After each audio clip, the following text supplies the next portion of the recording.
Hey guys, long time no vlog. The last time I've vlogged, it was when I was finishing the writing and editing for She's Not Here, and now I'm still editing for She's Not Here, but I have BookCon stuff that I have to take care of. So I'm gonna kind of go through a little bit of what I got at BookCon. For those who didn't know, I already did a vlog of my 2018 BookCon experience, so if you want to watch that, it'll be up in the cards or down below in the description. But today I have some gifts for my AuthorTube friends, and so if you guys haven't gotten the package yet, please don't watch this video because it's full of spoilers in terms of what you got. But first I have to mention this advanced reader copy, The Darkest Star by Jennifer L. Armentrout, and I have to mention it because Jessie Elliott messaged me on Instagram saying if I could get this arc, she would be very, very happy. So I managed it because, for those who don't know, it's really hard to get advanced reader copies at BookCon because people just come in swarms. So I was able to grab this, and as I was in line to get it signed, I sent the picture to Jessie saying that I was in line to get it signed, and I don't think she knew I was getting it signed. So then she proceeded to freak out. So I decided, well, if she likes her that much, well then I guess we're gonna give Jessie a shout out, and Jennifer L. Armentrout was nice enough to help me make a little video. Hi Jessie, I cannot wait to read Twisted Fate. Good luck on your book, and I hope to see you one day. So yeah, she is basically an awesome author. I was able to snag a copy for myself as well as one for Jessie, but this has to be mailed to Canada. And as well as that, all my AuthorTube buddies are getting these little notebooks here, and they're awesome. So I bought myself a notebook as well. So each notebook, you know, has this little quote, and the pages of the notebook are actually pages of the text. So that in itself is really awesome. So besides those and this, I also have this, which is The Edge of Everything by Jeff Giles. I was able to snag a paperback copy of The Edge of Everything with the new cover, as well as the advanced reader copy of his second novel in the series. But this copy is for my boyfriend's sister, also known as my future sister-in-law, so for May, and then he signed it and dated it. The other gift, I bought a lot of gifts. I am sending this to a friend I actually went to high school with, and she now has a Bookstagram account, so if you want to check that out, that will also be linked down below. But she was a huge fan of Sophia Elaine Hannison, and I bought all of Sophia's series. But she had already read the first in the series, but she didn't have Radio or Siren, so I picked up Radio and Siren and made sure they were signed out and all that. As well as that, I got a little, you know, bag that I will include in her little package. If you want to see my full book haul of what I got at BookCon, again, you're going to have to watch the actual BookCon vlog because at the end I go through it really quick. But besides that, I'm going to start packaging things.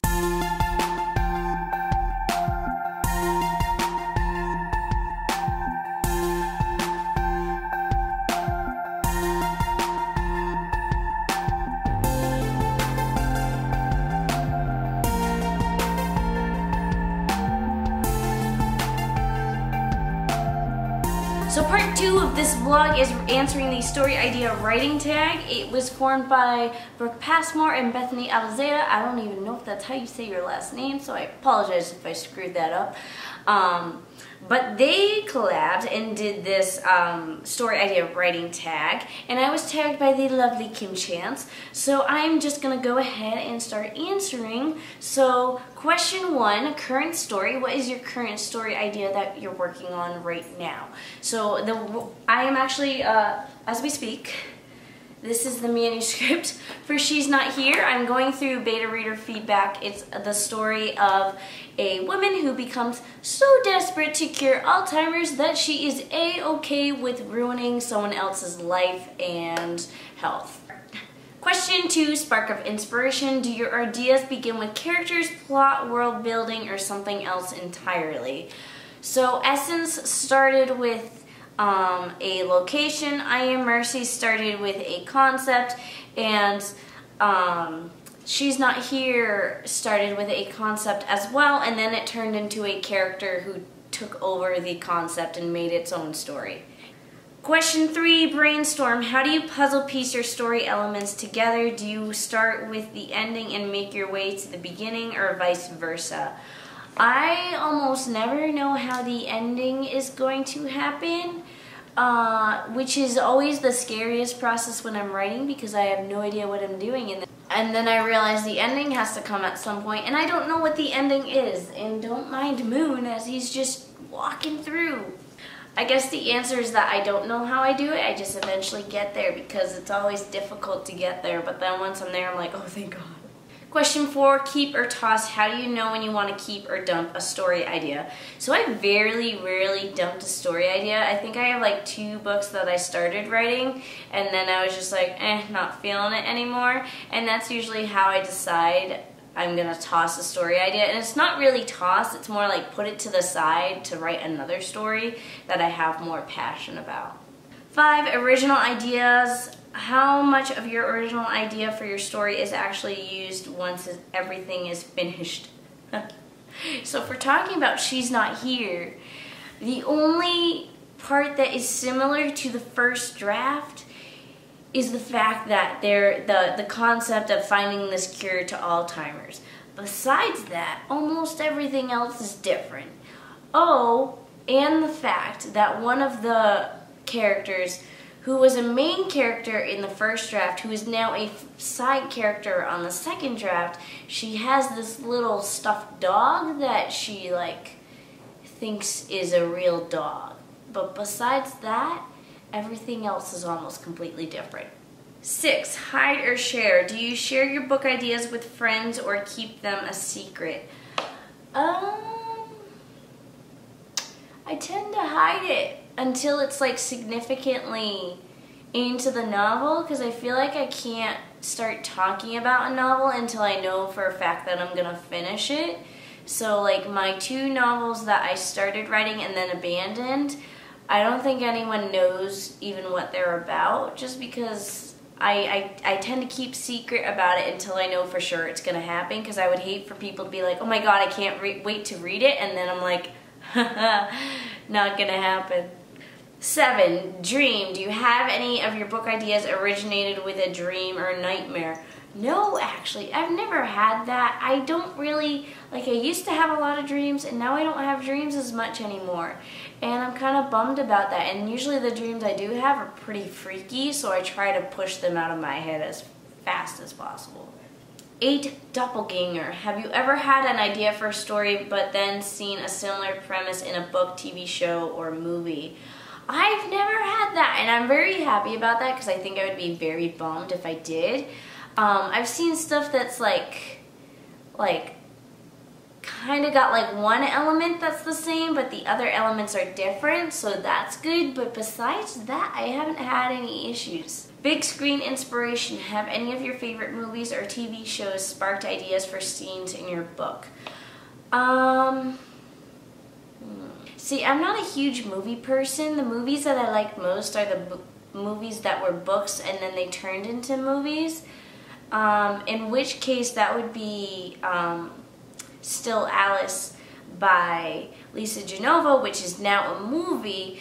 And I've read that book as a sort of research way to get inspiration for kind of get in the head of someone with Alzheimer's to kind of really be able to portray it correctly. And then the other one is Flowers for Algernon, which is an experiment to improve someone's IQ. And I was like, ooh, that's a medical experiment. That's the type of thing I'm writing. So I read that to kind of get research behind that. And that was also turned into a movie. Question 10, this is the last question. Nostalgia, what's the oldest / first story idea you remember coming up with and writing down? So if we're going way back, that would be, I actually have a children's book. I know, hold the applause. It's called The Lizard Who Wanted to Be a Dog, and I illustrated it myself and I wrote it myself. And it came out quite nicely, and I might actually make a video about it one day, just kind of talking about it and showing it to you, because I I do have the actual stapled pages.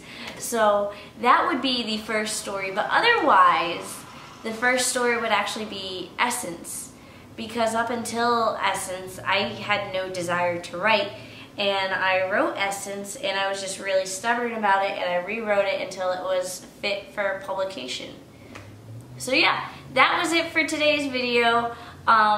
And I have to tag people, but everyone I know has already been tagged.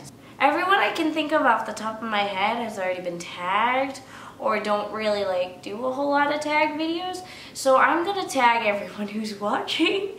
So you guys can do this. Just say, you know, Mandi Lynn tagged me, and I'll be like, oh yeah, I definitely tagged you. So yeah, do the video. That's it for today's video. Feel free to comment down below, you know, subscribe, and I'll see you guys in the next video. Thank you for watching. But anyways, that's it for today's video. I'm gonna go back to going through the beta feedback for She's Not Here, so you guys will be able to read it shortly. That is it. So that is it. Be sure to comment down below, push the like button, and subscribe. Thank you for watching. I think that lighting was terrible.